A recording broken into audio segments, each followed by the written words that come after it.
Welcome back. সকলকে স্বাগত জানাচ্ছি স্টোরি টেলার অনির্বাণ চ্যানেলের সম্পূর্ণ নতুন একটি গল্পে। আজকের গল্প শুরু করার আগে আপনারা যদি চান আপনাদের সাথে ঘটা কোনো ঘটনা আমরা আমাদের চ্যানেলে শেয়ার করি, তাহলে ডেসক্রিপশন বক্সে দেওয়া জিমেলটিতে ঘটনাটি লিখে পাঠান। শুনুন, রাত এখন গভীর, বাইরে ঝিঁঝি পোকা ডাকছে, দূরে কোথাও একটা শিয়াল কাঁদছে। আজ আমি আপনাদের বলবো এক সত্যিকারের ঘটনা, এমন এক ঘটনা যা ঘটেছিল পশ্চিমবঙ্গের মুর্শিদাবাদ জেলার এক ছোট্ট গ্রামে।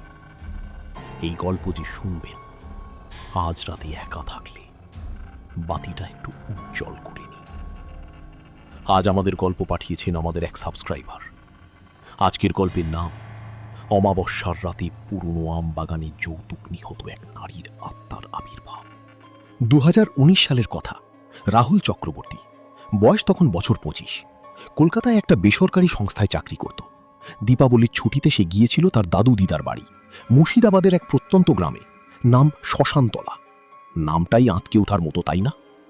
বাড়িটা পুরনো, ভাঙাচোরা দরজা, স্যাঁতস্যাঁতে দেওয়াল, আর বাড়ির পেছনে একটা পুরনো আম বাগান, যেখানে গ্রামের মানুষ রাতের পর ঢোকে না। রাহুল অবশ্য সেসব কুসংস্কার বিশ্বাস করত না। সে ছিল শিক্ষিত, আধুনিক। সে ভাবত ভূত বলে কিছু হয় না। প্রথম রাতটা স্বাভাবিকভাবেই কাটল, কিন্তু দ্বিতীয় রাতে, রাত প্রায় 2টার সময়, রাহুলের হঠাৎ ঘুম ভেঙে গেল। বাইরে থেকে আসছে এক অদ্ভুত শব্দ। মনে হচ্ছে কেউ যেন পায়ে পায়ে হাঁটছে আমবাগানের ভেতর দিয়ে। থোপ থোপ থোপ। রাহুল উঠে জানালার দিকে গেল। জ্যোৎস্নার আলোয় বাগানটা সাদা হয়ে আছে, কিন্তু সেই আলোর মধ্যে সে দেখল একটা সাদা শাড়ি পরা মানুষ দাঁড়িয়ে আছে গাছের নিচে। মুখ নেই, মাথা নেই, শুধু একটা শরীর, স্থির, নিশ্চল। রাহুল চোখ কুঁচলে আবার তাকালো। নেই, কেউ নেই। সে ভাবল স্বপ্ন দেখছিলাম, ঘুমিয়ে পড়ল। কিন্তু সকালে উঠে সে যখন বাগানে গেল, সে দেখল যেখানে ওই মূর্তিটা দাঁড়িয়েছিল, সেই মাটিতে দুটো পায়ের ছাপ পাশাপাশি। কিন্তু সেই ছাপ শুধু এগিয়ে গেছে গাছের দিকে, ফিরে আসেনি। রাহুল এই কথা দাদুকে বললেন। বৃদ্ধ মানুষটা চুপ করে রইলেন কিছুক্ষণ, তারপর বললেন, ওই বাগানে বছর 50 আগে একটা মেয়েকে হত্যা করা হয়েছিল। বিয়ে যৌতুকের জন্য মেরেছিল। মেয়েটির নাম ছিল মালতী। তারপর থেকে প্রতি অমাবস্যার রাতে সে ফিরে আসে।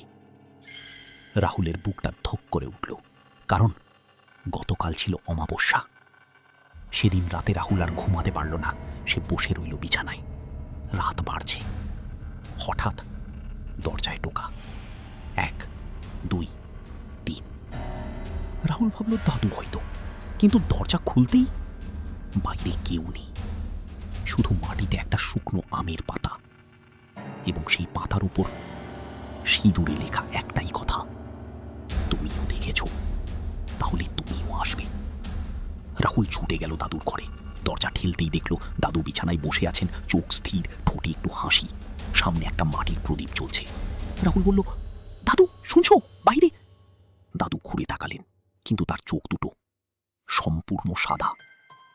তিনি বললেন একটি কণ্ঠে যা তাঁর নয়, মালতী অপেক্ষা করছে।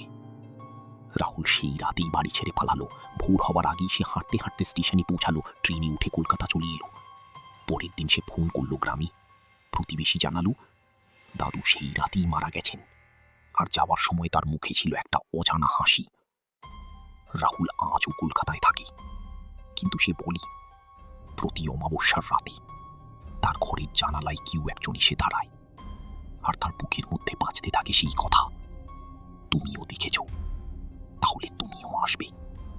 এই ছিল আজকের গল্প। যদি ভালো লেগে থাকে লাইক করুন, সাবস্ক্রাইব করুন, আর কমেন্টে বলুন আপনার জীবনে কি কখনো এরকম কিছু ঘটেছে। পরের সপ্তাহে আবার আসবো আরেক রাতের গল্প নিয়ে। ততক্ষণ সাবধানে থাকুন, ভালো থাকুন। এই ছিল আজকের গল্প। যদি ভালো লেগে থাকে তাহলে কমেন্ট করো, হয়তো সেটাই হবে আমাদের পরের গল্প। আমরা আবার ফিরে আসবো রবিবার রাত 9টার সময় আরও একটি নতুন গল্প নিয়ে।